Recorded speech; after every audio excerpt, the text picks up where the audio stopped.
Hundreds of passengers have been boarding international flights this morning after the travel bubble between Australia and New Zealand opened. Joining me now live is the CEO of the Tourism and Transport Forum, Margy Osmond. Margy, good to see you. How much will this inject into our economy? Will the money go where it needs to? Look, I think more importantly, it's what it does for confidence, seeing the bubble open, if you like, and giving us a chance to test what that border process is going to look like in terms of other bubbles that we hope we might see open in the near future. Having said that, there'll be lots of visiting friends and family across the ditch, and we'll probably see a fair number of New Zealand tourists heading up to Queensland, I would have thought. Bit of sunshine. OK, so maybe the money might not go where it needs to initially, Margy? Look, I think the issue here is that traditionally the Australia-New Zealand exchange is one of visiting friends and family. So it's not as high volume in terms of cash as you might expect to see with, say, Chinese visitors. But nevertheless, people have still got to travel, they've got to fly, they've got to use taxis, they're going to go out for dinner, they're going to do all sorts of things. So the flow-on effect will be great. You mentioned confidence. Has there been any indication when Australia might look at reopening to other parts of the world as part of travel bubbles? Look, there's been quite a bit of dialogue from government over the last week or so of, wouldn't it be nice if we did this sooner? And then, yes, but we've got to wait till the health piece is where it needs to be. I think there's still a fairly high level of uncertainty, but what we do know is the government is very keen to open up some additional routes. So the Singapores of this world, as we've been saying for a long time, potentially Japan and other parts of Asia.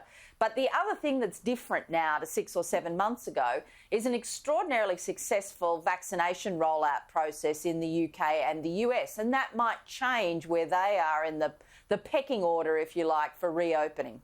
OK, US and UK have had their successful rollout. Australia, though, currently, Margy, is lagging behind. Does our chances of reopening really rely on getting the vaccine rolled out to more Australians? Look, I think the vaccination process is critical, as is the whole issue around state borders too, because the last thing we want is to be able to say, let's open the international borders and still have a whole range of differing reactions to any kind of lockdown by different states. So the three things the industry is really looking for at the moment is still that border certainty domestically. We need the vaccination process to be rolling, and all of those things lead to an earlier potential international opening. But I would say to you that the other issue for the industry is we now have no safety net at all. There is no wage subsidy for us.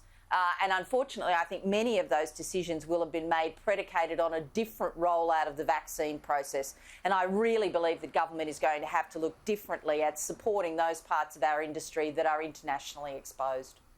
Last week, the Health Minister, Greg Hunt, said that even when Australians are vaccinated, it doesn't necessarily mean that the international border will open. What's your response to that? What sort of a message does that send to the industry?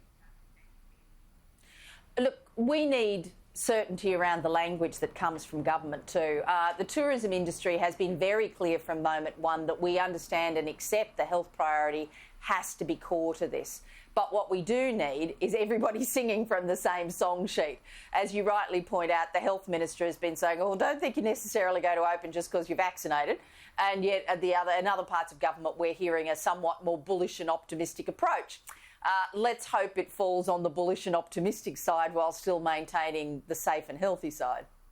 All right, well, National Cabinet is certainly meeting today. We'll see the outcomes from that. Margy Osmond, thank you for joining me.